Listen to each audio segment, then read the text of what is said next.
to the Q Code. Your curiosity quest starts here.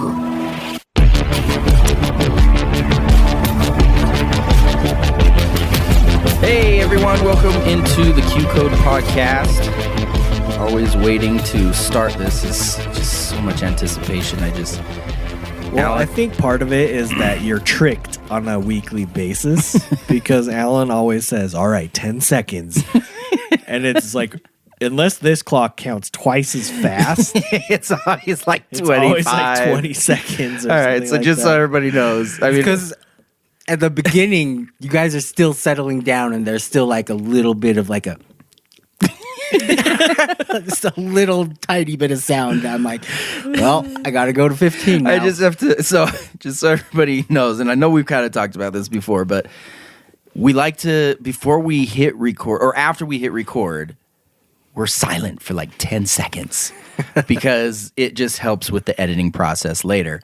So Alan always holds his finger up and he's just like, and it's just so much, I'm just waiting for him to point at me so I can say something. And then I'm getting stuff in my mind, like, what am I going to say? Like, I already thought I was going to say something, but now I don't know. Is that the right thing to say? And then I'm also trying to hold my breath. That's like, I was waiting for you to finish your sentence so I could say that exact thing. I was like, for whatever reason, I hold my breath, probably to not make noise. But one of these weeks, like, I'm just gonna pass out. You're just gonna hear this like at the beginning of it. It's like,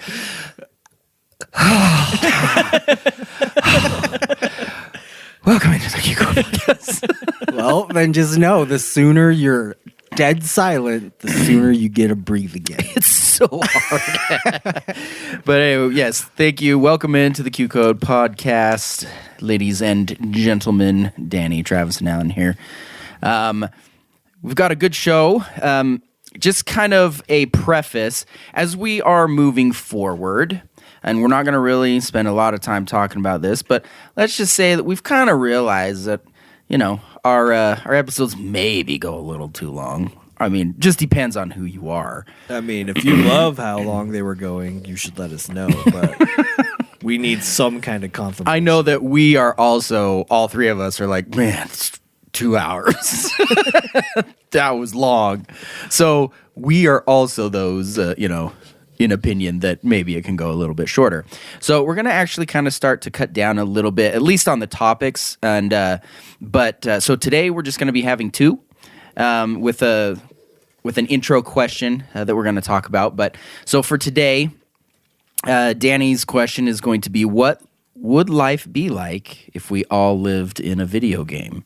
Now, he's got specific questions, so it's not like some of our other... Actually, this is really more of a topic that I feel like I would do.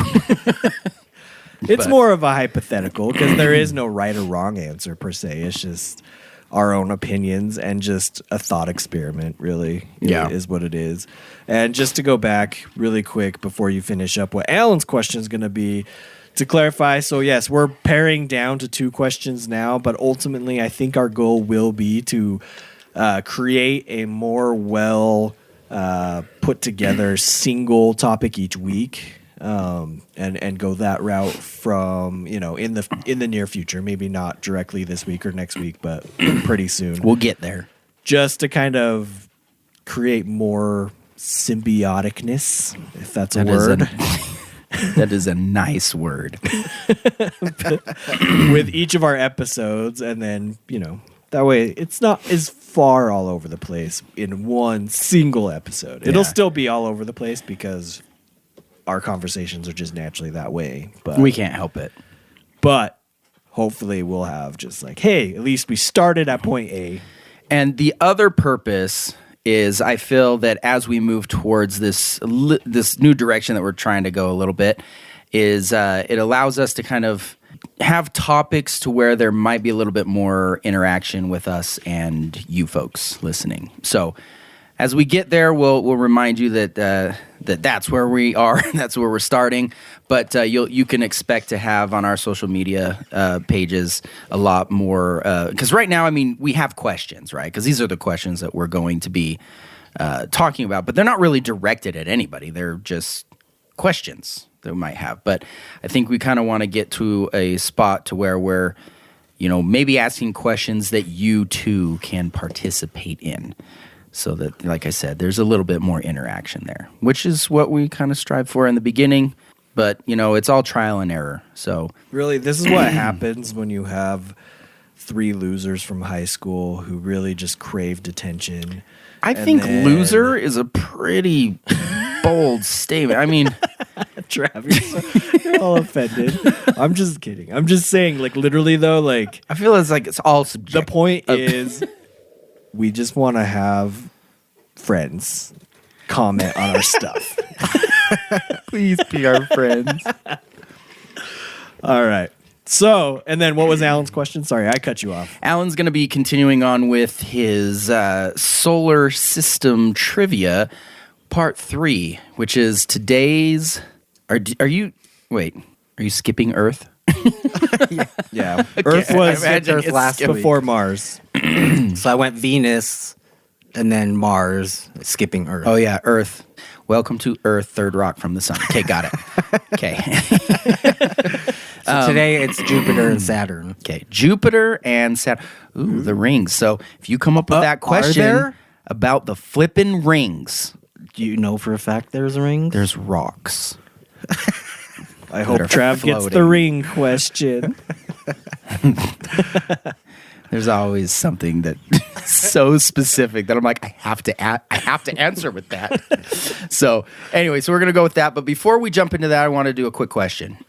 And this doesn't necessarily come from anything specific, except for it's a conversation that my wife and I have quite a bit because my wife has a couple of tattoos. She has one on her shoulder and then one on her hip, and it's always been a topic of, well, why don't you get one?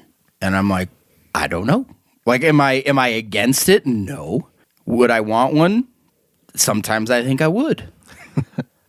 But I think the biggest issue I've had is that it's on me forever. Not if you get a temporary tattoo. Okay, I get the temporary or a henna tattoo. Okay, I'm talking real tats here. You could get it removed. You can get a laser removed, right? But I heard that's super painful, and it takes like a bunch of sessions, and it's expensive. And it's a lot of money. Yeah. So for all intents and purposes, it's forever. It's forever. So I am the person who needs to have, like, if I'm putting it on me, it's got to be like symbolic or something, but not something that's just super noticeable or cliche. Because a lot of people who know me be like, oh, you like the Chicago Bears, you should put a Chicago Bear on you. No. I thought you were going to say cliche as in like a skull and crossbones or like I love my mom or something like that. Like my grandpa had the freaking coolest tattoo on his arm. It was the Marine Corps symbol because he was in the Marines, but I'm not in the Marines, so I can't have that. So anyway, I wanted to pose this question to you guys. Now, Alan, you have some tats on your arm. Yeah. Some stars. I have 2 tats. You got the one on your forearm. Stars on my forearm, and then on my wrist it says "Be Love." Okay. Before we get to my actual question, tell us a little bit about those. Like, why? Like, I mean, knowing that it was going to be on you for the rest of your life, why? Why those things? Well, because I love space and stars, and I never could see myself not. So I was like, I'm just gonna get some stars, but I didn't want just like regular stars. So I thought it was cool the way I got them, which is the star itself is not ink, but it's the ink around it. Yeah, so the tattoo is around the stars, which in the middle is just my skin that makes the stars. Oh, that is kind of cool. Are you filling those in anymore? I can't remember what your plan was. Well, I'm probably going to get it touched up and maybe like add some color. I don't know. Okay, and then what? Eventually, I have no like immediate plans though. But I just mean like fill it in so it's like all ink around all the way, like as like a solid structure. What are you talking about? It means fill in the gaps. Yeah. So like you see, no. in between. This is really hard for everybody listening because they're like, I want. What is? I don't know what he's talking about. No, I like it like it is. Oh, okay. So No, did that's you fine. get I that just was one curious what your plans are. and the one on your wrist at the same time? Like a year apart. Okay. And is there anything symbolic with the one on your wrist that says "Be Love"? It was my first tattoo, and I really wanted a tattoo. And then, like, I had for a while some friends that called me "Be Love." It's a long story. But I'm like, I don't even know how they got to that, but well, I guess like my last name's Barnes. It's like be Love. I don't know. But then, like, I also just like I was like, maybe I need a reminder that every time I look down on my wrist, it's just like, be love in life. and that's good. But the thing is, now I totally forget I have tattoos. And every once in a while, someone will ask me about it or compliment me on it. And then I'll look down. But, oh, yeah. Oh, yeah, I should be love, I guess. I got it to remind me. So what happens when you upgrade in life and you become to a spot where you can have a love? Okay. Just go quiet. Just shh. So, Good all right. thing our software automatically takes out long pauses. So, and then I just thought of one thing before I get to my actual question. And I was listening to this stand-up comedian. I honestly can't remember what his name is, but he was talking because, like, he's up there on stage and he's, like, all tatted out. I mean, he's got, like, sleeves. He's got it all over his, like, neck, legs, whatever. Is that Marcus? Huh? The stand-up comedian Marcus? Maybe. I don't know. I said I don't remember his name. He's, like, pretty built. Oh, I don't know if he's built. He was more of a kind of like a gangly, scrawny kid. Oh. But so he was talking about, he's like, you know what? I love tattoos and I've got them all over. He goes, but there's no real reason necessarily. Like I didn't get this tattoo because I survived the gang war or something. He goes, I just got them. He goes, he's like, the only thing that is worse than talking to somebody who doesn't have tattoos is talking to somebody who has tattoos because they make all types of assumptions. He goes, I was in the store the other day and I'm just walking down the aisle and I see this guy all tatted out just like me. And I was like, oh, crap. So I tried my best to avoid him. And he came up to me and he was like, hey, he goes, making the assumption. And he's like, where did you serve? Like what prison? What prison you come from? And he's like, I just looked at him and I was like, Azkaban, man.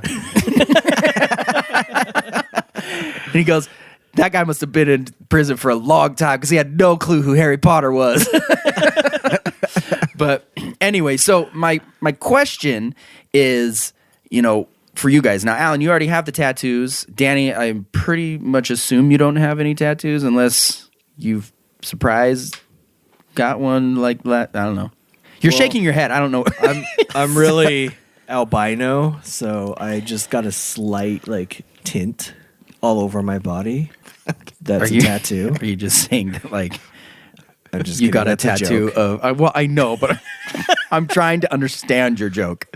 That you're just whiter than you're supposed to be, I'm and like so clear. okay. And then, but so I'm not clear. I just No, tinted. that is just the product of being your father's son. That joke did not land as expected. But no, I don't have any tattoos. And honestly, my situation is almost identical to how you described yours with your wife. Because my wife has a couple of tattoos as well. And That's right, I did, yeah. She'll ask me the same thing. Like, hey, do you want to get a tattoo? And I'm like, maybe. I don't know. Like there are days when I'm like, I kind of would want one maybe. But I don't know what to get. Yeah.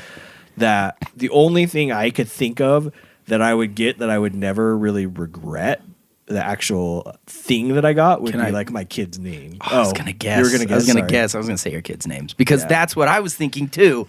I was like, maybe like because I have two kids and 2 arms. and 2 arms.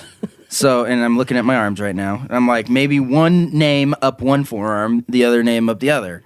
But I don't know. Like, it's meaningful. I told my wife I will never, ever tattoo your name on my body because that is a curse.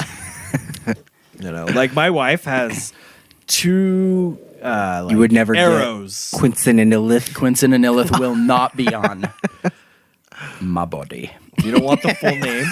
and mind. I just want to see like what the tattoo artist would say when you're like, "Excuse me, but I would like to get Quinson and Illit." It's like, how do you spell that? I'm like, I don't know, man. You figure it out. Just sound it out. We call my buddy Dan. Ask. But yeah, my wife has like 2 arrows on her clavicle bone. Clavicle. Is it clavicle? I think it's clavicle. Yeah, clavicle bone. That are like The neck bone's connected to the clavicle bone. so, but like it's arrows as in like feather, like bow and arrow arrows. Mm-hmm. But in between is like the stem of the arrow is my kids' birth dates. Okay. So it's kind of cool. Yeah.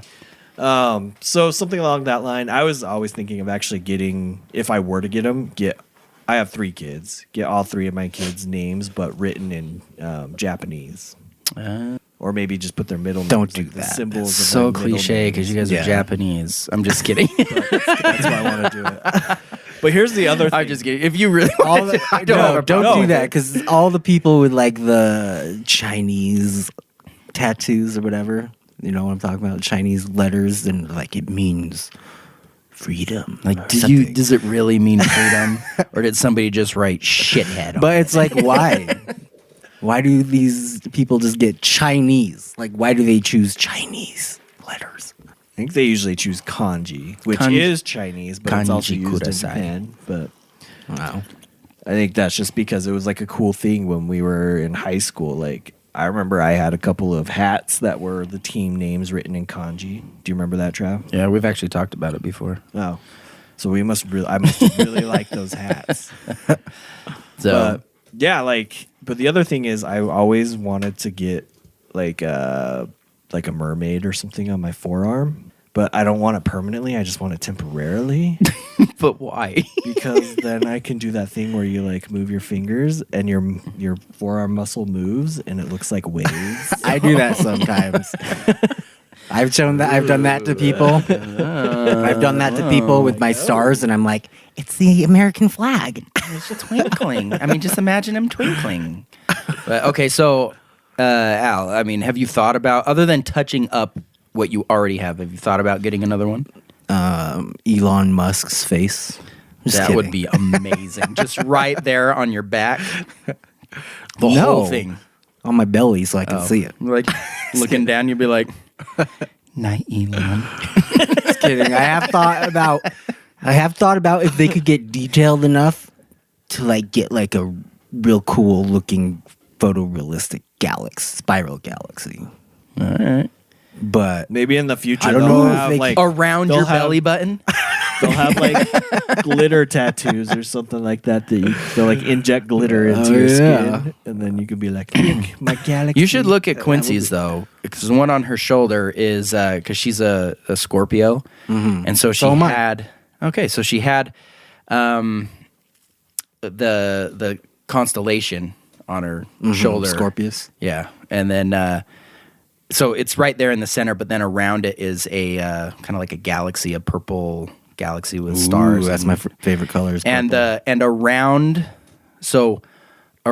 the constellation is a sun, but like halfway in between it is a moon or whatever. So you can take a look at it. But anyway, well, I was just curious, kind of like we've been trying to do a little get to know us, but I have no problem doing it. It's just I cannot make up my mind, and if this is going to be a forever thing, it's gotta be badass. Well, like the number one thing, and it's probably a dumb reason, but I'm like, okay, if I get a tattoo now, as I get older, naturally gravity is going to take You're it like, over. let's make sure I'm wrinkly first, then I get it. So whatever So I it's not get more wrinkly. is going to start to droop. So I figure if I get a frown today, when I die, that frown will turn upside down.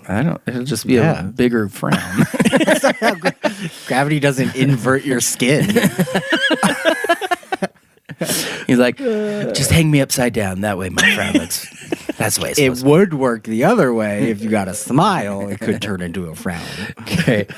All right, guys, let's get into the first question here, which is what would life be like if we all lived in a video game?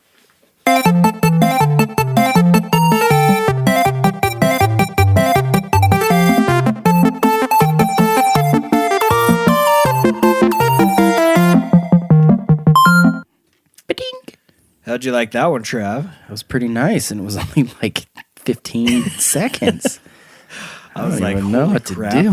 One, this is short, and two, it's 8-bit music, just like Trav likes. It's I love 8-bit music. But no, I was like, I don't know what to do. What kind of sounder to put in here? But I just figured that was short and sweet and to the point, and we can jump right in. So yeah, the question is, what would life be like if we all lived in a video game? So the original premise of this question was, if we all had, like, we lived in a video game, but we didn't necessarily know we lived in a video game as the beings inside the video. But we're answering this as beings outside of the video game who can look inversely into the video game and try to determine what life would be like. So complicated. If we lived in the video game. Got it. So it sounds complicated, but it's really like, we're like answering it as like not examiners or viewers, or what's the word? I don't know what you're trying to say. Yep. We're as the observers. Okay. Yeah.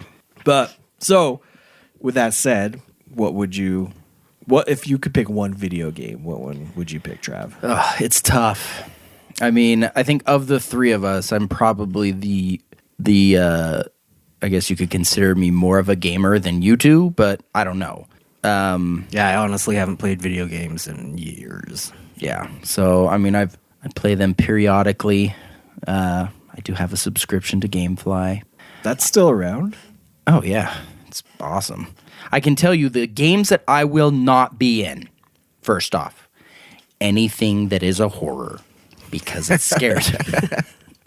So no Resident Evil. Yeah, you wouldn't be in Resident Evil. Resident Evil. Silent Hill. Seriously, one of the games that has scared me the most, I know that's not the question, but now I'm kind of talking about it, is it's called Dead Space, and there's 3 of them. I think you would like it, Alan, because you're in space. Ooh. But you're also... Is it like zombies in space? It's not zombies. They're like these Like in Danny's Dream? You're like aliens, basically. But they're these alien creatures, and you're just this maintenance man trying to get this thing up and running, this big old spaceport. So it's like Alien as in like Alien from the Alien movies? Or Well, it's kind of like that, but it's like this mechanic guy he's out on this ship, and they hear this distress call, and him and his crew go, and he just gets in there, and he's trying to get everything up and running, and meanwhile he just freaking scares all around the corner. Just guys jumping out, it's freaking scary. But anyway, so I would not be in that. What I have thought about though is, I mean, my favorite games are like the adventure games. I love kind of like puzzle type games, and so there are a few that would just be cool to be a part of. And again, I don't know if this is a really hard question to answer, because I'm answering as if like, oh yeah, I'd want to live there. And I think I was telling you this before, kind of when you were telling me, or when you originally told me about this idea for this topic, is like video games. There's always so many like conflicts that are going on. It's like my favorite games series is Uncharted for PlayStation. And what's that one about? So basically, Uncharted is take Indiana Jones and mix it with Tomb Raider. And that's kind of what it is. Oh. So it's like an adventure. Yeah, you're a treasure hunter. You're going to like try and find, Atlantis or the City of Gold, whatever, you're just like El Dorado. And as you're going through, you're picking up clues, and solving puzzles and just getting relics and stuff. But in the meantime, you're being freaking hunted by these like mercenaries with guns. And you're just one man, and you're just, I mean, I'm pretty awesome, so I kill them all, like hundreds. But it's just cool. Like, the landscape is really awesome, and I would love to be a treasure hunter. Like, just go out there and just... Like in real life. Yeah, in real life. It would be like an archaeologist, but better. Because... Well, like Indiana Jones archaeologist. Yeah, but not where... seeking... But where you're doing that all the time, not like in a classroom. Like...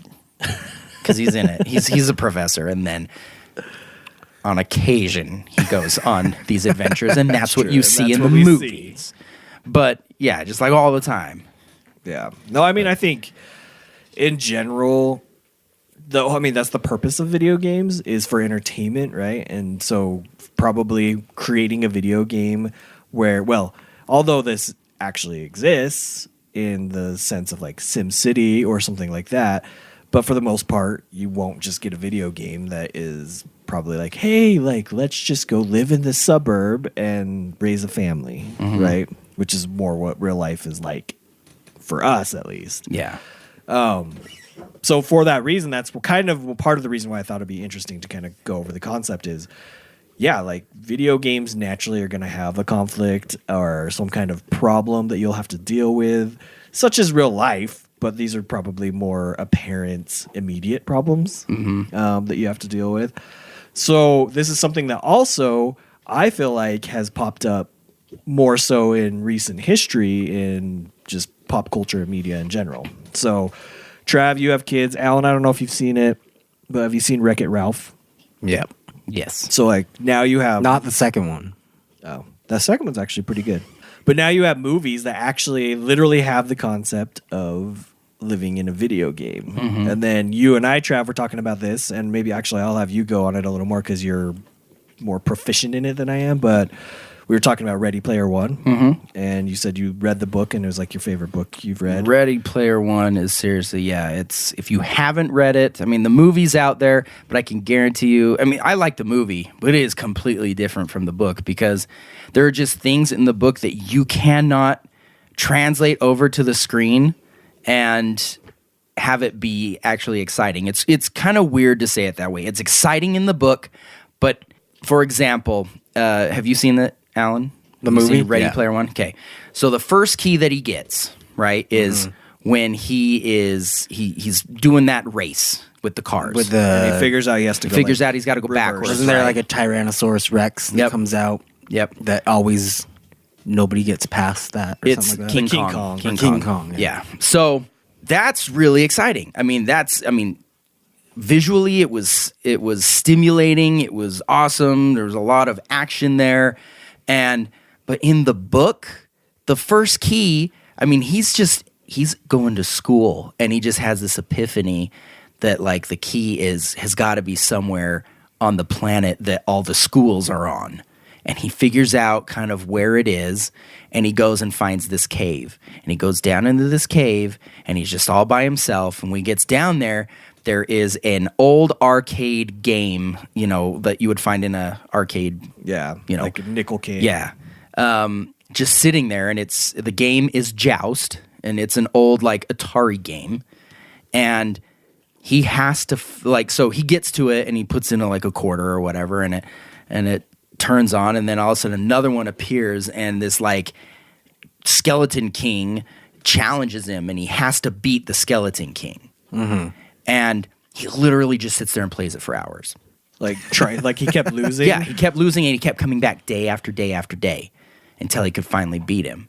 So the whole race scene was not in the book? Nothing. In fact, most of it is not in the book. Like the whole second key where he goes into The Shining. Yeah. No, doesn't do that. He does go into a movie, but it's the it's the one with Matthew Broderick, War Games. Oh, okay. So he goes in there and he has to, basically the game is that he is Matthew Broderick and he has to successfully recite all of Matthew Broderick's lines, line for line. And when he messes up, he gets less points, he gets docked points, but when he does it perfectly, he gets more points and he has to stay within a certain point range. And he has to make it through the whole movie. So it's like none of it is really the same because it doesn't translate over. What kind of a movie would that be if you just watched him go into another movie and just, I mean, he kind of did that in The Shining, but he wasn't actually acting a part. Yeah. And it didn't take 2 hours long. So maybe they came up with the idea of we're going to put him in a movie, i.e. The Shining, but that's not what was actually in the book, but we're just doing it for more entertainment purposes because it's more visually stimulating this way. So, but at the end, really quick, he does have to play a video game against somebody, if I remember right. And then, so is that kind of That one Did is that happen in the book? Yeah, Or- that was a little bit closer to what happened. And it's been a bit since I've read the book, so I can't exactly remember everything. But yeah, it's a really good book. I really enjoyed the movie. But that's kind of what we're talking about here is like that whole concept of the whole world is crap. So why not live inside of a virtual reality world where you can literally be or do anything? Yeah. Yeah. And I think that's an awesome concept. In fact, when I first heard about that, I was like, this, because I read it before it was even announced that it was a movie. And I kept going online, just like, when is this going to be a movie? It's got to come out. And then all of a sudden, it popped up. And then later on said that Steven Spielberg was directing it. And I was getting all like freaking. So I take it you went Excited. like when it was in theaters? Yep. Because I didn't see it until after. Yes, I I did. just watched it at home. Opening night. Did you watch it at theaters, Al? No, it's the home. It was worth it. But it was a But- good movie because I wasn't expecting much out of it. Honestly, I thought I had no idea what it was. Yeah, I thought it was before I more watched of like because it's actually my son Kai who's like, "Hey, you want to watch Ready Player One with me?" And I'm like, "Okay," like just to hang out with him. Because I thought it was going to be more of a tween movie, I guess, for lack of a better description. But when I started watching it, I found myself like super into the movie. Yeah. And like you said, it was more than even just what the movie was. It was just like the concept of the movie that I thought was really cool. Yeah. So I could see that. I agree with that. And then nowadays, like we have not just virtual reality, but augmented reality, which I think is pretty interesting and kind of the way that I could see things going more and more, right? So instead of, hey, we're just going to immerse you in a completely different world, no, you still have to be in the real world, but we're going to have these displays. You just have these glasses or contacts or whatever it ends up being. Yeah. And everywhere you look is just like virtual, a calendar or whatever, like the information that you need. Yeah. So I don't know. I think that could be cool. But another thought, and I don't know if you had anything else on that specifically. And I guess I should give Alan a chance. Did you ever watch? Is there a... Did you ever see the movie Pixels? Yes. No. I liked it. I thought it was a funny movie. I It did had not, its but- moments, I guess, but it wasn't like the best movie ever. Well, yeah.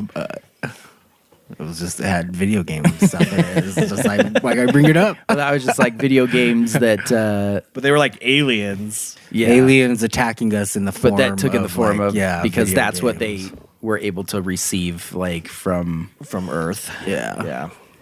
But what video game, or have you thought about what video game you would want to live in now? Well, this one's a hard one for me because I said, I don't have kids that I even know what video games are out today. Like It's the new easy, ones. Alan. You loved StarCraft. You were always playing StarCraft. Oh yeah, StarCraft was cool. I know. It was like the early 3D animation, wasn't it? Like, I it was seriously would walk into the basement because, I mean, just so everybody knows, I didn't have to knock. I just walked in. So I walk into the basement and you're just always on the computer playing StarCraft. Because it was a game like Warcraft, right? But Yeah. were you like on a different planet, or how? I can't. Well, no, remember. StarCraft, the one that I was playing, like, we're not. When you say Warcraft, you mean like World of Warcraft? Yeah. Yeah, like where you were building armies and. So StarCraft, when I was playing it, it was just like kind of like the above view where you're like building up your base, and then you build like Yeah, your, that's So it was a what strategy. your You were- army, and then you go and attack the other people's bases. Like you have to and get you have like to try and supplies wipe them or out. whatever. Yeah, and then you to mine build supplies and stuff like things, that. Yeah. And like energy, whatever. But there was another game I played it was called Asheron's Call, and it was like. Was that the one where you'd be like a wizard and you'd walk around and be like, "Hello, how are you doing?" So Would you like some that gold one was more pieces?" like World of Warcraft, but that was like before World of Warcraft. No, World of Warcraft was more from above, and you would build. Not the new one. Not like WoW. We're talking about Yeah. WoW. Yeah. That one is like you're a person that's walking around the world. Yeah. And, Oh, it like is? You're doing quests and stuff. The video games I played are like gotta go back. There to, like, was a war. I think there was a Warcraft that was basically StarCraft, but StarCraft was themed like as like star stuff. I guess. Stars. I thought they were like basically the same game, but just like differently themed, and I was like StarCraft. But yeah, Cool. What So about you? You would live in StarCraft, is what you're saying? No, he was saying Asheron's the Asheron's Call. Call. That's right. That's what you would live in. It was a good game, sure. I'm the Crash exact- Bandicoot. Actually, Yeah. funny enough, that was one of my top choices. Oh, Was Crash Bandicoot, but yeah, I'm the same way. I'm not a gamer, so ironically, it's ironic that I'm the one that came up with this question because I probably have played the least amount of video games of anyone of the three of us. But with that said, yeah, like every video game I could think of, I was like, well, I could die in that. Yeah, that's kind of what I was telling you. oh yeah. There was. I also in high school. I always played Halo with my friends. So see, That was a seems good game. Very dangerous. I mean, let's just put it this way. And If that it's- one was like aliens in space. and if stuff, it's too. like the games of today, to where basically there are no lives, because I mean this isn't like the Nintendo days. You know, you don't have lives. You just die and then you start back at a certain point. So if that's the case, then well, all right, I'd be a little bit more willing to take some risks. instead of you run out of lives and then it's game over. Yeah. So, for example, there is a series of games that I think are actually really great. Visually, I mean, it's a Japanese game, so I think you two would love it. see, Because you guys are already sounding Japanese. pretty good. The one I can't remember the other two, but the one that I played first, which was actually the second game in this series, and they don't run together. They're just from the same maker. So this production company or whatever created 3 games, and the second one was Shadow of the Colossus.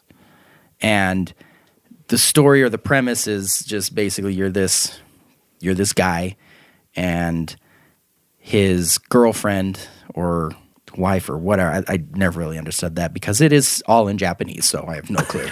And they come in and they're like, and they're not like, they're really mumbling. I don't even think they're speaking Japanese, and then it just comes in subtitles and stuff. But so anyway, she's in this big palace, and there's nobody in there, and there's just these giant. She's like at the very end of this long hallway, and on the side of the hallway there are these massive, giant sculptures, these statues.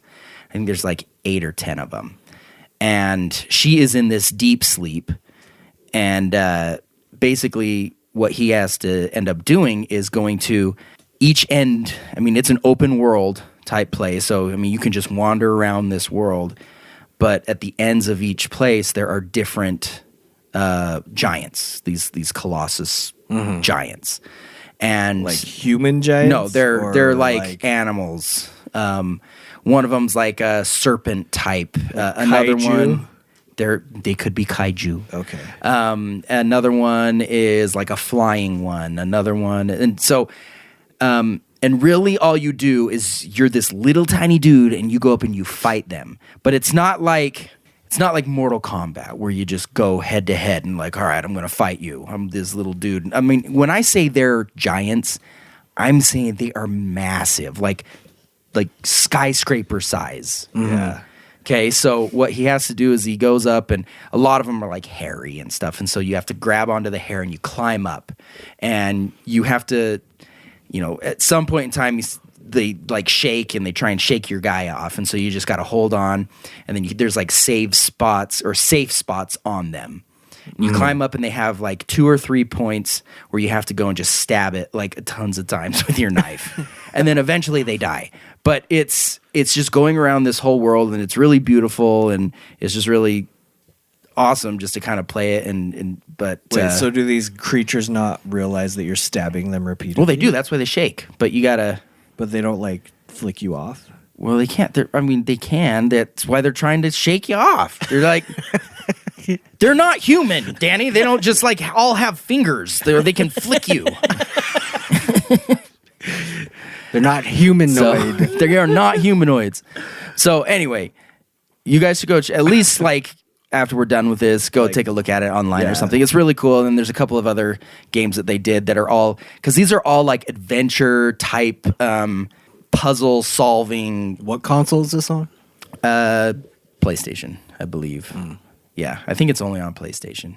I could be wrong though. But So I mean, in kind of looking at things and researching just a little bit to prepare for this, I did look up like, hey, I basically Googled what are like the most amazing video game worlds, you know, and I was blown away by some of them that are out there now because I haven't played video games for so long. I mean, the last console I owned was the PS1, and so that's been a while. Yeah, now to see like, wow, like these are pretty cool looking like worlds and graphics that are almost like real looking in some ways, some of them, you know, or just very vibrant and exciting looking. So I guess more than just picking a game, because if I were to pick like a game, part of me would want to pick like, holy cow, part of me would want to pick like Super Mario Brothers. Yeah. Because I know how to play that game. Like, I would just love to hit bricks with my head. Yeah. And so I'm like, much. But I'd be really good because I know what to do in every situation. And I love mushrooms. And I want to throw fireballs. And I know how to jump on top of little mushroom dudes and turtles and stuff. But that wouldn't really, but eventually I would get bored, I think, with that. Because one, I can only move in 2 dimensions. But if you were living in it, would you be 2-dimension? I think yeah, because if you lived in it, I would only be able to move forward and up and down, and I can go back to a certain degree. But then I'm blocked by the edge of the TV. You're like, I can see it. I'm standing in front of the pathway. I can see it, but I can't get forward. Like, what is this? I can't move. But that's what I'm saying is like trying to think Invisible of it. wall. Trying to think of it as almost like you have to abide by the rules that live within that video game, as it's constituted now, and that's because you could go into any video game, but if you could just like change the rules of the video game. So if that's the case, then I would definitely want to live in one of these video games that is kind of like an open world, a free roaming, and I don't know exactly which one that would be, but. So let's do this. I'm going to give you the description of what items I would seek out in a video game that I would want to live in. Okay. And then you try to say, okay, of the criteria that you give me, this is the video game I would suggest that you live in. And or this could be something for anybody, any of you listeners who are video gamers or have played more video games than me, which is probably almost all of you. Then maybe you could comment at some point and say, hey, this would be the perfect video game for you to live in. Okay. But I agree. 1, a video game with basically endless open world that I could explore and not get bored because I'm stuck in one spot. Okay. 2, something that has excitement as far as something, various fun, exciting things to do that give you a rush, but that you're not constantly in peril and running for your life. Okay. Okay. Something with very good-looking humanoids.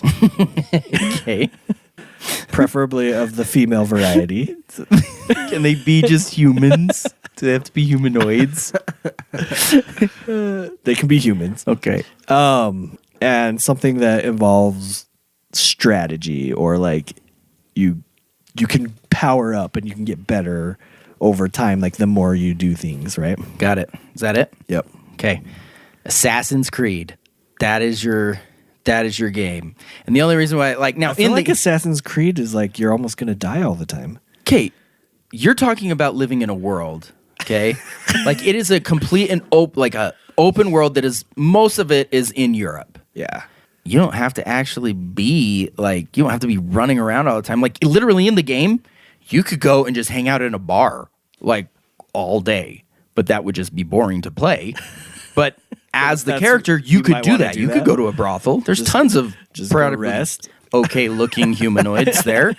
But it's because they have so many of them and they all kind of flow together. So you can actually kind of say, oh, all of these kind of, they're at different times. So like one of them's back, like the first one was back in like the medieval times, and then you kind of go a little bit forward to ancient Italy, like Europe, Rome and all that stuff. Yeah. When it was like, bustling. But yeah, you could really go anywhere. Europe's not bustling anymore. Yeah, not anywhere. No Not one, anymore. no one's in Rome or I'm Italy talking about anymore. like Rome and the Roman Empire? Yes, that. Thank you. With the Colosseum. Yep. There's even one where you could be a pirate and you could just like you literally are sailing on the open sea and just going from island to island looking for treasure and things like that. Like you could do that and probably not have to worry about being killed all the time unless you decided, all right, I guess I'm an assassin. I'm going to go kill someone now. So, like, unless you kind of decide to take on a mission or whatever it Yeah. is, and then you just got to figure out how to jump from, like, little railing to little railing. And the more you do things, the more, I guess technically the people you assassinate and the more skills you get and better equipment and swords and knives and guns and all that stuff. Starting to check off some of my, I could see that. So, I did play Assassin's Creed once in my life. Okay. It lasted about 10 to 15 minutes. It was basically I got stuck in an alleyway. I couldn't get out. And then I gave up. Because I think it was on practice mode. You get stuck in an alleyway because normally the alleys, like you can move through them, and then if you can't, you can usually climb over them. Yeah, because I remember I was trying to jump from like ledge to ledge, and then I just kept falling. But you could go around or something. It's that kind of a world. It's not like So see, I you're didn't know 2D. that at the time. I can't jump in my over head. it. I was just like, well, I can only go to where I can see on the screen right now. Probably is what I thought. I didn't realize that over the. And I know there's like a whole world There out there. is. I'm like, this game sucks. It's just an alley. But yeah, but I know there's a movie Assassin's Creed that came out semi recently, right? was horrible, and I but never yeah. watched it. But yeah, I was curious. Like, but doesn't it have 'Cause something it to was do with just- like time? It's just some travel guy or stuck in an something? alley the whole movie. Well, so does the game. It's not necessarily time travel. It's more that they're trying to gain understanding and information from people that lived back in these times, and they've have this machine that can extract that information, but they need a living relative of those people to plug in because it's like a connection with their DNA. So it's called the Animus, and they plug you into the Animus, and then you're able to go back and live the events that happened back then. And meanwhile, all these people that have you hooked up to this machine can monitor and extract the information. Yeah. So- So are you like an assassin in someone else's body? Yes. So like your ancestors, it's like, let's say your ancestor was an assassin.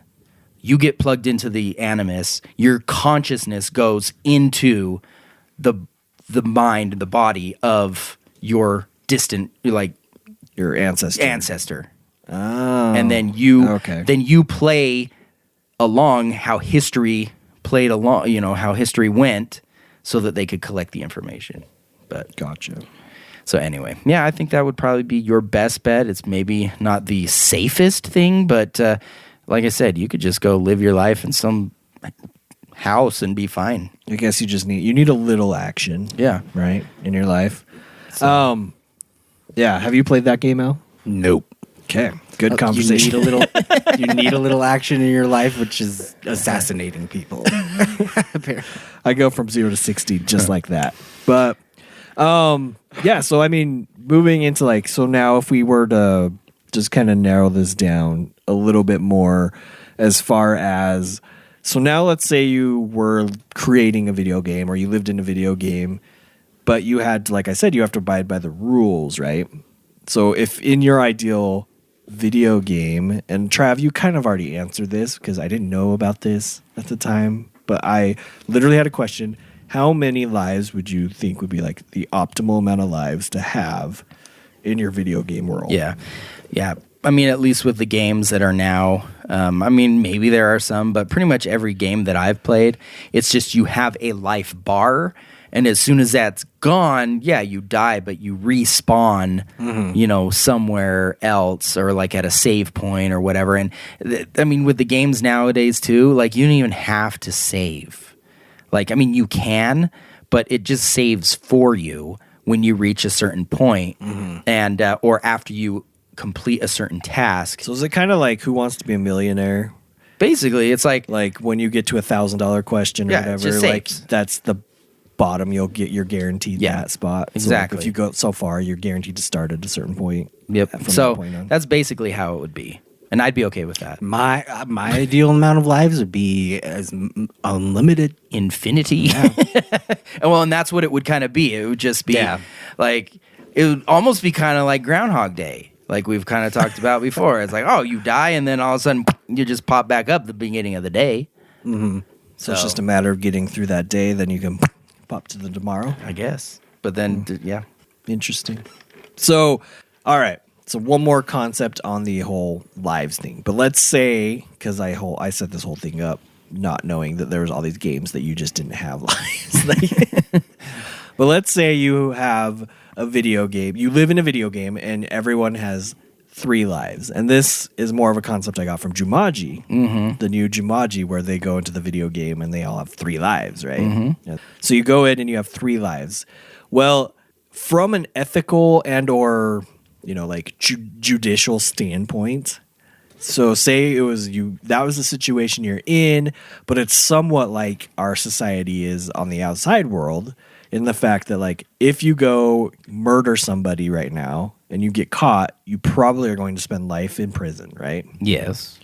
Well, if in this game everyone has 3 lives and you murder somebody, but it's their first life, what should happen to you? You lose your life. Tit for tat. So basically, if you're on life 3 and you murder somebody on life 1, then you basically murdered yourself permanently. Yes. So you don't want to be a life 3 murderer. Oh, Danny, I don't know. I feel like this is a question that takes a little bit more thinking because it is ethical, but I don't know. I mean, because then you're going to be getting like, well, I mean, let's talk about the death penalty today. I mean, do you believe in it? Well, okay. So here, let me parse it down to just like the simplistic point that I'm curious as to what you guys think is, if you were to take somebody's life 1 or 2 versus their life 3, should your punishment be different? Yes. You're saying Based on the fact that a third is worse if you take the first one.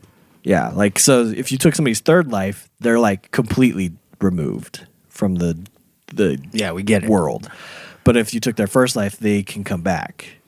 And so should there be equal punishment? Shouldn't matter if you kill somebody for the 1st time or for the 3rd time. Maybe if you murder somebody for the 1st time and then when they come back, then you just get like tied up somewhere and you then killed, they get to murder you. You have killed for the first time, and that was the person's 1st life. This is your sentence. Now be gone. How about that person when they come back, they get to murder you? Yeah, maybe that's part of it. Is like, I don't really want to murder someone because there's a high probability that when they come back, they're gonna soul mission is gonna be to come find me and murder me, right? I would. Yeah, I would. I'd be coming back with a vengeance. Freaking. Yep. But so in the Jumanji movie, the Rock character pushes out Kevin Hart. Kevin Hart, yeah. And basically murders him for a good cause. But that's what I'm saying. He needed wouldn't that change the way we think about? Oh, it would definitely would. It would also definitely change the way that we just act around things. Just knowing. But for me, I would still be just as cautious because I'm like, oh my gosh. Yeah, because you don't want to get down to life 3. You want to stay on life 1. Yeah. I want to get to the end of my feel life. Like this is very duh. Yeah. I want to get to you don't want to die. Get to the end of my life. Yeah, 3 lives or not. With 3 lives left. And then I'd just be die of natural causes in the hospital. It goes beep, and then I'd just come back. This is my reborn. 2nd life. Well, not reborn. I'd probably just come back just the same old man, and then I just immediately go beep. Die 3 times, just one right after the So, but anyway, I don't know. It's like a privilege. To we can maybe throw that out there and just see what other people would think. I don't necessarily know. I'd just be curious on the ethical portion of that, and or I mean, just as like a concept, like it's just kind of interesting to think the difference between how we as a society and we live day to day, knowing that thinking at least that we have one life, and if we die, we die. Like whatever happens after that is different for everyone and their beliefs, but I also feel like that I have 3 lives. The only thing that has to do with really video games in this is just saying that we have 3 lives. But we're really just talking about real life. This is not a video game. This is just like, okay, what if we all had 3 lives? What's murder like in that? What do we do then? So it's just a different way to look at the whole problem and consider the consequences. It's a very deep question. But is that everything that you have? I had some other thoughts, but I think that was we've been talking about that could get us into video games because, like I said, I don't have a lot of experience with video games in the recent past, so I have nothing else. Well, we'll end on this. This will be my last thing, and then we'll move on. But so this goes with the whole concept of. Didn't you say this is the last concept, the last question? This is the last. Like this is my 3rd life concept. Okay, so. As in, like the whole idea of religion and or a higher power, right? That we have now, in life. So if you were to live in a video game, what would be your, like, what was the video game you said you would live in? Probably. Well, I said Uncharted was kind of okay. So if you were actually living in Uncharted, yeah, what would be your purpose in life? To find treasure. So that's what I like. I guess that's the idea. Is like, would you know any different if, like, you lived in that? Would there be a so-called God? I don't know. This is so deep. How many doobies did you see? I would imagine if I was the character in the game, he understood the concept of gods and things like that because that had to deal with all the treasure and all the stuff that he was looking for. I feel like this has nothing again to do with video games because the video game has nothing to do with religion or any of this stuff. Well, no, I mean, like if you were living in a video game, if you chose the video game to live in, it's probably not because of having anything to do with religion. This is why. So say that we are living in a video game right now, but we don't know it. That would be the same situation if we lived in a video game, but this we didn't know video it. game would suck. But if we're living in a video game right now, I mean, I have certain things and philosophies and principles and morals and whatever you want to call them. And that is partially like, hey, I want to be a good father, a good husband, make sure that my kids are taken care of, and ultimately be a good enough human that I will not be sent to the depths of hell, right? Would be kind of like, that's just my personal feelings on the subject. So like the decisions I make typically are like, hey, is this going to probably send me to hell at some point? Because if it is, I probably don't want to do it. Okay. But if you're in a video game, like maybe your sole point of like anything that you're doing is to score points. Yeah. That's or what I would say. To conquer villains or something like that. So it's like, it doesn't matter what else I have to do. So it doesn't matter if I have to murder 7,500 people as long as I get the points at the end. Yeah. It's whatever game you choose to live in, if that game incorporates religion and philosophy into it, maybe. But if you're like just living in Crash Bandicoot, I don't think you really I don't think you chose to live in that game because you're worried about religion, like a higher power or God. You like the game. What was the thing that you were always collecting in Crash Bandicoot? Peaches. Oh yeah, peaches are your god in that. Peaches for me. So okay. All right. Well, from video games to trivia games about space and planets, let's move on to Alan's.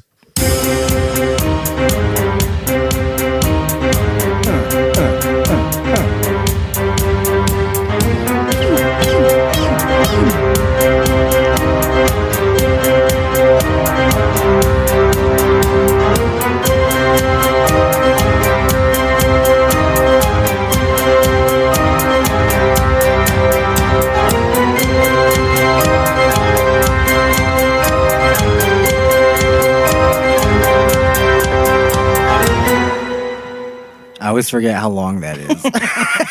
It keeps going up in octaves, and you think it's over, and then it's even higher. The sad thing is, I know, like, now I remember that we've played that twice already, and this is the third time I've listened to it. But when Trav was doing the pew pew thing, I didn't know he was doing it. I thought that was part of the music. Pew, pew. I was like, I don't remember this from last time. And then I'm like, look over, and Trav's mouth is moving. All right. So is this going to be kind of, same format, 15 questions? So I've reduced it to 10 questions. Okay. I will scribble out. You just did 50% extra work for no reason. Okay. And so this, yes, by now you know what's going on. But this is trivia about Jupiter and Saturn. Okay. So is there any reason? Just so that everybody know. Oh, wait, sorry. What I was just going to say, is there any reason that you decreased it to 10 questions from 15 questions? I ran out of time. So just so everybody knows, this is kind of where we stand right now. First trivia was The sun and Mercury. and Mercury. I won that one by coming back from behind. That sounds bad. You can't even say that. How do they say that on normal, Why do you come from behind, Trav? That's how you say it. Yeah, it just sounds so weird when I say it. So I came back from behind. I came from I behind. came from I losing. came from down. Oh, Under. Anyway, I was losing and then I won. Let's put it that way. And then in trivia week 2, which was Venus and Mars, I was winning, Danny was losing, and then he won. Both of us came back with the bonus question that basically, if you got it right, you win. Which just nullifies everything before that. So we're sitting here 1-1, and let's see how we do on this one. So we're doing a coin flip? Yep. I'll do it. Let's go heads. Tails. Yes! But the there's first no coin advantage this time because it's an even number of questions. There was no advantage before. The one time I win, my advantage is null and void. And he shortened it so like it's less skill and more variance and just luck now. You think about it too much. All right. 1 through 10, Dan. Oh, yeah. I'm like waiting. I'm like, what is my question? Ask my question. Let's go numero uno. Saturn was the first planet known to have satellites, craters, sunspots, or rings. Bing, boom, bing, boom, bing, easy. boom. What is rings? It? Okay, never mind. What? Just say you say it so easy as if like you should know this. Well, you guys, I was talking about rings earlier, and you guys were just making fun of me about it. Make me doubt myself. So what was your answer? Like, does any planets have rings? Rings. I don't know if I want to be winning though right now. This is the hard part. Somebody has to. We have to answer the questions. I don't know if I want to get it right. Correct. Rings. Oh, yeah, my quip. He's got quips. Saturn's rings were actually detected by Galileo. He noted Saturn's odd shape, but he couldn't determine what was causing it. It was not until 1659 that Christian Huygens, I think that's how you say it, Huygens, figured out that there were rings, although at first no one believed him. I wouldn't either, because I'd be like, this is 1659. How in the heck are you seeing Saturn? They're probably like, hey man, I don't believe in your religion, and you are a Huygen liar. Okay. Because it's Christian Huygen. For anyone who didn't get that. It's like the joke off of The Burbs. You guys seen The Burbs? Like with Tom Hanks? Yeah. They go in to meet the neighbors, and he's like, what's your name? Hans. Hans! What a fine Christian name. Hans Christian Andersen. It's like, it doesn't make any sense. But anyway. Okay, I would like question 5. Saturn's rings are made up of individual small particles. Oh, this is true or false. Okay. Saturn's rings are made up of individual small particles of rock and ice. They are hula hoops. I'm just kidding. No, that's true. That first one is his answer. Just kidding. True. Correct. Yeah. The rings of Saturn are not solid, like hula hoops, even though they appear to be solid through a telescope. Because they are so far away. Well done, Trav. It's all perception. Do they look like different colors? The rings? Yeah, from here. I don't think you could distinguish color from Earth. I'm sure. Stupid. I think if you go up close, they would be. I mean, they're matter. They're going to be this color. Like, for some reason, though, in my head, like, whenever I picture Saturn with its rings, I picture, like... It's because you're picturing a picture in a book I where they always put picture, color like, in it. various, like, shades of, like, purples and pinks or something, you know? Purples and pinks. I would have gotten more like the yellowish Orange. orangey in my head. But I mean, We'll see, Trav. We're going to go and we're going to visit those rings. there's probably a lot of like whiteness to them since a lot of it's ice. And brownness, because there's a lot of it's rock. Sure, probably. Okay. But so basically your question is there color at Saturn's rings? Does that exist still? I don't know what my question is at this point. Is there color in space? But It's just black and white. well, a lot of like astronomy pictures, like by NASA and stuff, they are added. The colors added later because it's easier. It's more efficient, and you get better resolution to take pictures in black and white. That makes sense. And then so for because you're scientific just trying reasons, to get more detail Yeah. in the data and less like ancillary information. yeah, Okay. ancillary. Yeah, ancillary. All right, what question you want now? Numero 10. That is number 10 for those of you who do not speak Spanish. I know In my Trav head- speaks Spanish, so Thank you for that, because in my head I was going 1, 2, 3, 4. 10. Whose is this? Danny's. I thought he just chose that one. I chose number 1, and then Trav chose number 5. yeah. And But then I he chose just number asked the 10. question yeah. about colors, and then we spent 10 minutes on that. How many Earths could fit in the Great Red Spot storm on Jupiter? You guys know what that is? Yes. I know there's a red spot storm. It's like a giant hurricane that's been Yeah. going on for centuries. Yep. But do I get a multiple choice, or do I just ever answer? since Galileo discovered it 400 years ago, he saw the Great Red Spot. So this hurricane has been going on for at least, we know, for 400 years. Ooh. Okay, so do I get a multiple choice? Oh yeah. 1, 2, 3, or 4. 1, 2, 3, 4. Like in Spanish. Should we do subtitles on this Go. episode? Yeah, subtitles for audio. Trav's like translating. It's just two people talking over each other in different languages. 1, 2, 3, 3. 4. 4. Come on. I am going to say 2. 3. Scheiße. Do we keep going until somebody gets it? No, I think No, we both missed we it both at this missed it. point. Okay. It's 3. The answer is 3. I was going to say 3.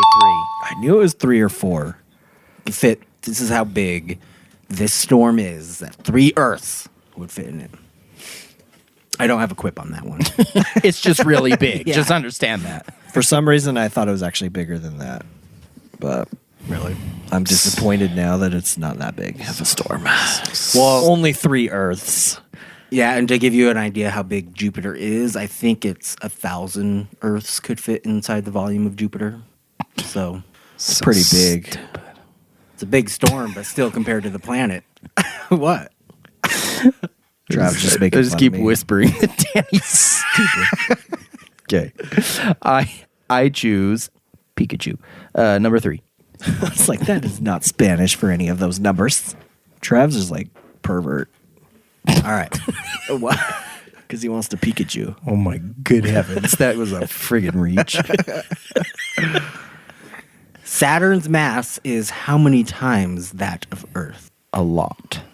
Oh, I keep forgetting the multiple choice part. 95, 8, 12, or 65? 65. Farts. What was the question? Saturn's mass is how many times that of the Earth? Okay. 95, 8, 12, or 65? I chose 95. No, you chose 65. But it's not that much because you don't weigh that much on Saturn. You don't weigh 95 times as much. It's somewhere between 8 and 12, but probably not between. It's probably either 8 or 12. I would imagine so. So I'm trying to remember when I stood on the scale at the planetarium. Oh, much good heavens. did I weigh? I'm going to say 12. 8. 95? Yeah. I don't remember this. You're forgetting.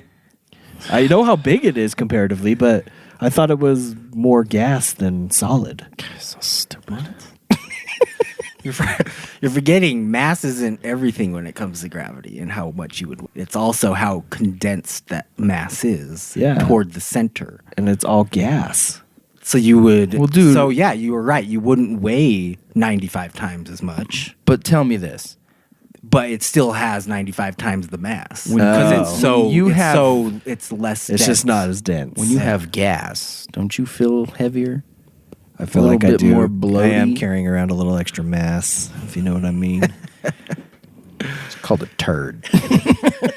That's why. That's when the gas turns into a solid.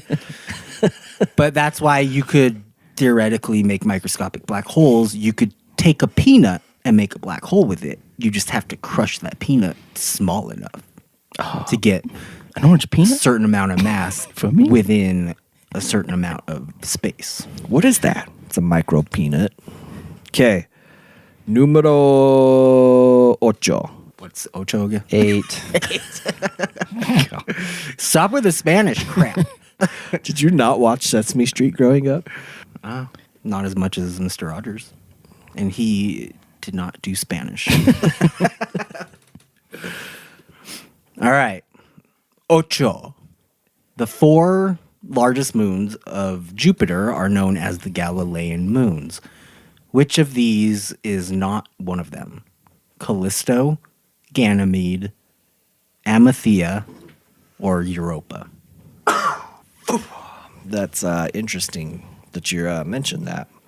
Because I know these moons very well. You said which one is not one of the Galilean moons? Yeah.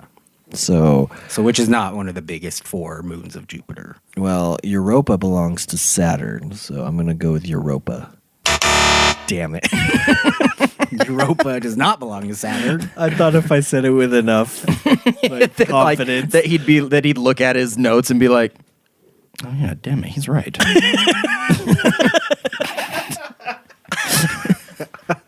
All right, give me the other. I know it's not Europa, so Okay, Callisto, Ganymede, Amalthea. I'm gonna say Ganymede. Farts. Callisto. I suck. Amalthea. That's the second one that you guessed all the wrong ones. Well, right now we are 1-1. So yeah, the answer is Amalthea is not one of the Galilean moons. Amalthea was the first Jovian satellite to be discovered after the Galilean moons. The 4th Galilean moon is called Io. Oh. Speaking of space, I just sneezed super hard. And now I see stars. I was like, okay. All right, let's go with number 2. Guys, I dropped my gum on the ground under the table somewhere. gross. I can't find it. So gross. At least it's your house. So nobody step on it. Number 2. 2. Saturn's density is how many times that of water? 1.7, 0.69, 6.5, 0.89. So compared to water, how dense is Saturn? Say it one more time. 1.7, 0.69, 6.5, 0.89. 6.5. Oh, Danny, don't give me that. Like, I'm so sure that you're wrong because I know exactly how much the density of water. All I did was the charade move of pushing a button. It could have been either button. No, you were so. That was with conviction that it was Because it could have been. Anyway, your turn. It's less than 1. So there was 2 options that were less than 1, 0.89 and 0.65. 0.69 and 0.89. 0.89. Dummy. 0.69. So stupid. Yeah. You were correct don't though. It's get less it. than 1. How'd you know it's less than 1? Because it's a gas and it's less dense than liquid. It's true, but Jupiter. Wait, is Jupiter? No, Jupiter is still more dense than water, even though it's a gas. Because But it's so you crush big, gas yeah. enough, it's more dense. But so Saturn is the least dense planet in the solar system. Saturn's density is so low. How low do you think? How low is it? That if you could find a body of water large enough, Saturn would float. No other planet in our solar system would float in water. That would be weird to look out into the ocean and see a planet floating there. That's how many times bigger than Earth? Like, Or is that a 500 question? times bigger than Earth? It might be a question, Danny. Yeah. Okay, numero Learn that in time. cuatro. That's 4. Did you go on a Spanish-speaking mission? I did. But to like Jersey? Yep. Oh, was Jersey? Yep. If you make a left at the turnpike, it's Spanish speaking. It's Spanish speaking everywhere. Just so you know. All of New Jersey, or you mean your whole mission? Is It's just pretty much everywhere. Just, I mean, most of my mission, yeah, but So do you like go up? because you and- specifically go on a Spanish-speaking yes, mission. yes, So you're going to go to the places that yes. speak Spanish. What's that girl's name that like became popular? That was kind Britney of annoying? Spears. No, she was like on the Jersey Shore. Oh, Snooki? Snooki, yeah. Snooki wants smush mush. So did you go find her and be like, "Hola, Snooki"? Gate number 1. Jersey Shore wasn't a thing back in 2002. So, no, I did not. Wait, I thought Jersey Shore was a thing around that time. When we were in high school, Yeah, like 2002, you were out of high school. that's when I graduated. So, I don't know. I We think can continue, and I'm going to look this up because now this is stupid. this is Danny's question. Yep. Saturn takes approximately how many years to make one revolution around the sun? 29, 1, 12, or 24? Is Earth years Yep. or Saturn years? Earth years, or else it'd just be 1. Well, 29, 1, 12, or 24? For some reason, 24 sticks out to me. What's the question again? Because first off, started in 2009, went to 2012. So, For real? yeah. Holy It was crap. only 3 years, Yeah, it was a crappy show. but everyone loved it. I'm I didn't. I surprised it never was watched even it, but- on the air for. I didn't even know it was that late in life. Yeah. All right. What's the question again? Saturn takes approximately how many years to make one revolution around the sun? Okay. 29, 1, 12, or 24? Not 24. 12? What was that one? 29, 1, or 12? 12. 29. No, you can't change it. He said 12. I changed it before you hit the Changed it, button. yeah, in time. Oh, you gotta be kidding me, Smalls. Yay! What's the score? 2-1. And really we only good at- have 3 questions I'm left. really good at getting close. Wait, Trav's winning? Yeah. And it is my turn. Did you- Saturn oh, is so you have a far quick- away from the sun, some 1,429,000,000 kilometers, that it takes over 29 years to orbit the sun. Saturn is over 9 times further away from the sun than the Earth. Ooh. Dun, dun, dun. All right, I would like number 6, please. Or for you people that do speak Spanish, seis. I feel like we stole that one from them because it's so close. 6. Or maybe they stole it from us. No. It's the other way around. We stole it from them. Mixed it with a little German and boom. 6. 6. I don't know why that's German. Was that your German? 1, 2. It's just, yeah, I always just 5. imagine German people yelling. 6. Yelling everything 6. they say. 9. No, Same. that's no. Okay. The diameter of Saturn is how many kilometers? 77,000, 187,000, 245,000, 120,000. Let's say 245. That was a half. So the diameter So remember, of Earth is like 8,000. Diameter- Or no, miles. But so what is that in kilometers? I don't know. So the diameter of Saturn is 77,000 kilometers, 187,000, or 120,000. 77, 180, or 120. Saturn diameter. What's the radius? This is kilometers. Oh, good heavens. What- Just answered. I'm just wondering what the radius is. You can't ask that question. Why? It's not the answer. I know, but you have to figure that out in your head. Do you know the radius? If he gives me the radius. No. You have to answer the question. You can't ask other questions to help narrow it down. If I give him the radius, you just times that by 2 to get the diameter.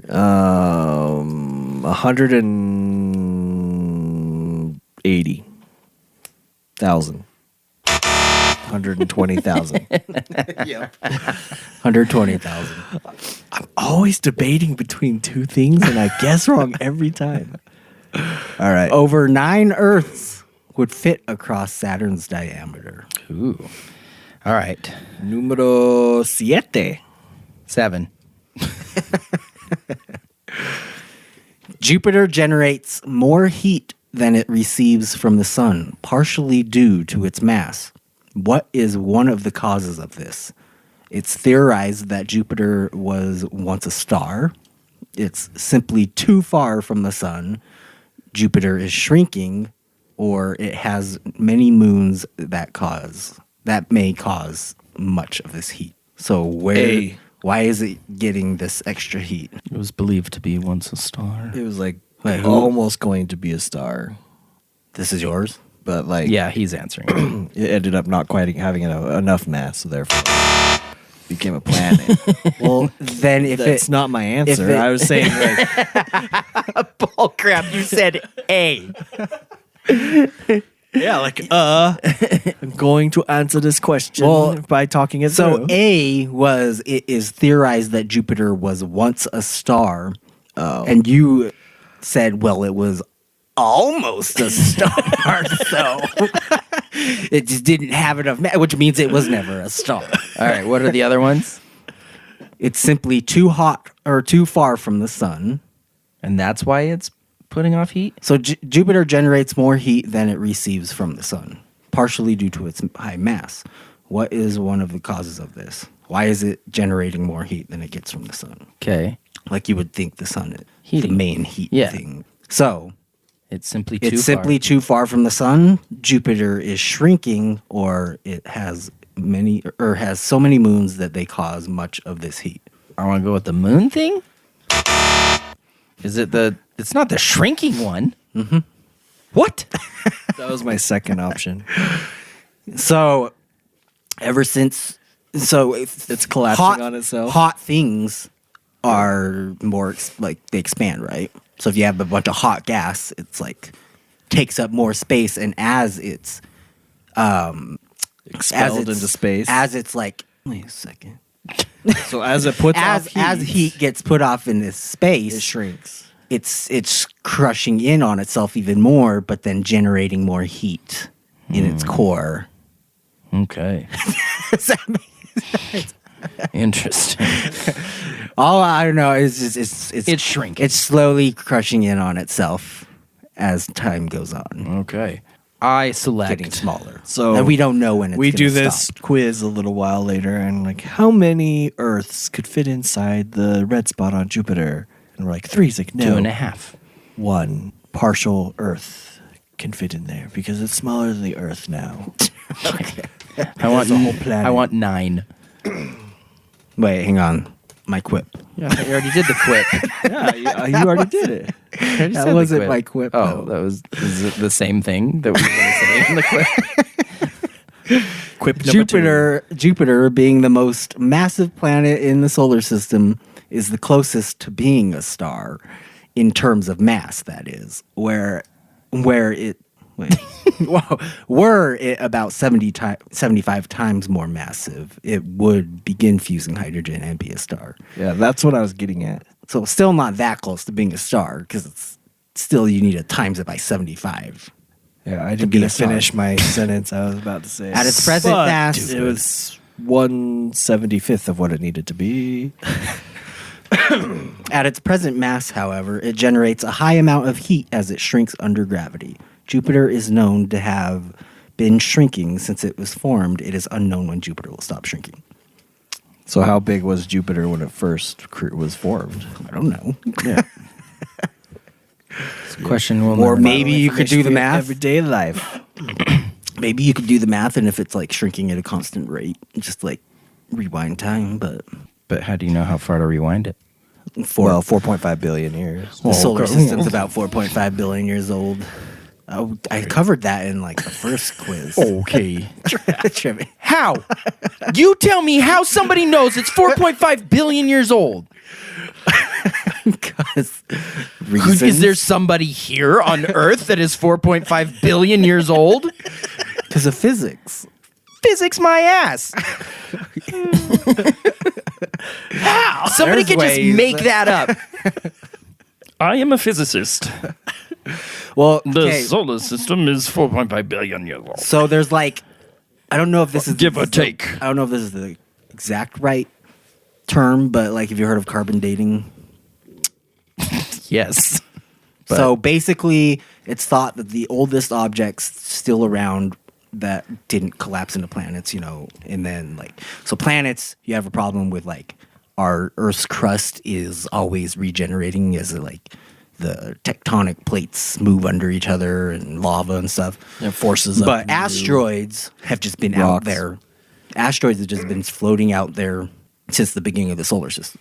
So if you get a piece of an asteroid, that's like the oldest rock in the solar system, which you would assume was formed with when the solar system formed. And then you can do like something like carbon dating with how fast its atoms decay or something like that. That's fine. I'm just saying. And then you get like to 4.5 billion years. There's a lot of assumptions. There's- I mean, Trav, I'll be the first to admit that it's probably not exactly 4.5 billion years, but it's like give or take a day, So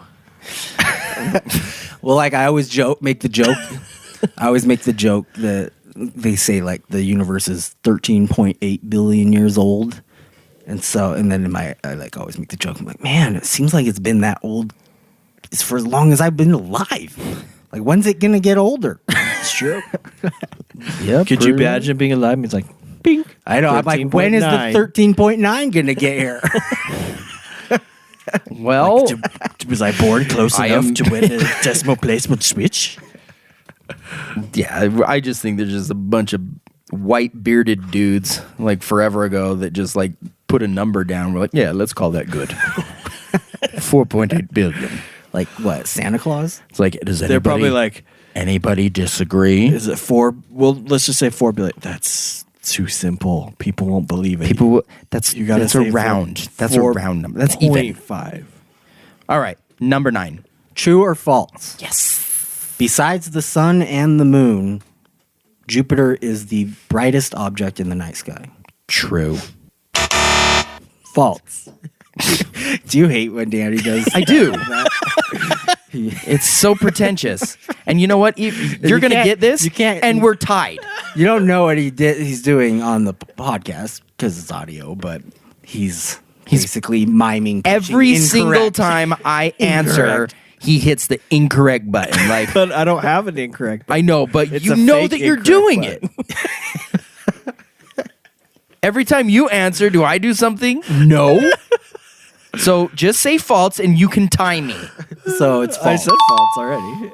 There, you got 1 point. So now we both have 2 points out of 10. Good job, Trey. We answered 2 each So We got Jupiter 40% correct. together. Besides the sun and the moon, Jupiter is not the brightest object. The distinction belongs to Venus, which has a maximum magnitude of minus 4.9. Jupiter is, however, the second brightest object in the night sky if the moon's See, not out. I mean, if you would have given me some time, I would have said yes, except for Venus. shining with a magnitude And then I would have said, I hate Venus. Venus screwed me over again. shining with a magnitude of minus 2.9. Now you might be like, what? Venus was minus 4.9, Jupiter's minus 2.9. Like, The more negative it doesn't is, that the mean brighter it Jupiter's is. brighter? But yeah, it's the smaller its magnitude, the brighter it is. Got it. Cool. All right. Is there a bonus? Is it tied? Tiebreaker? Yeah, it's 2-2. I don't know. Yes, there is. Did my computer freeze? True. False. Who wins? That's what's going on with my computer. His computer did freeze. True. Okay. Shut up, Dan. No, what's going on with it? Well, do you know the question? All right. I'm trying to get to it.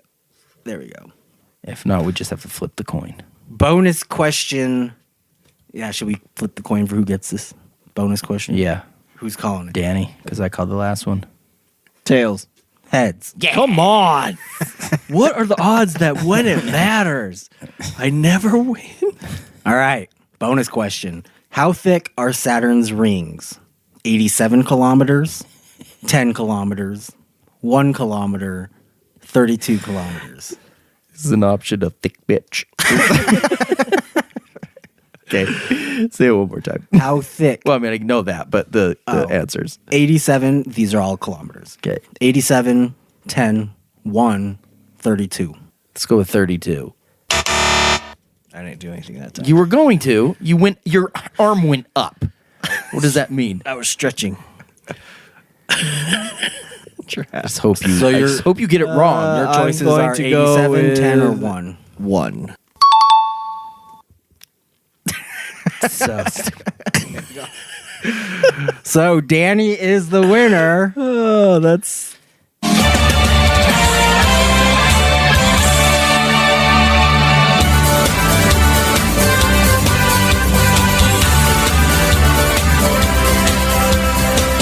I didn't get this music when And I won the first time. Saturn's rings are incredibly thin, even though they are at least 250,000 kilometers in diameter.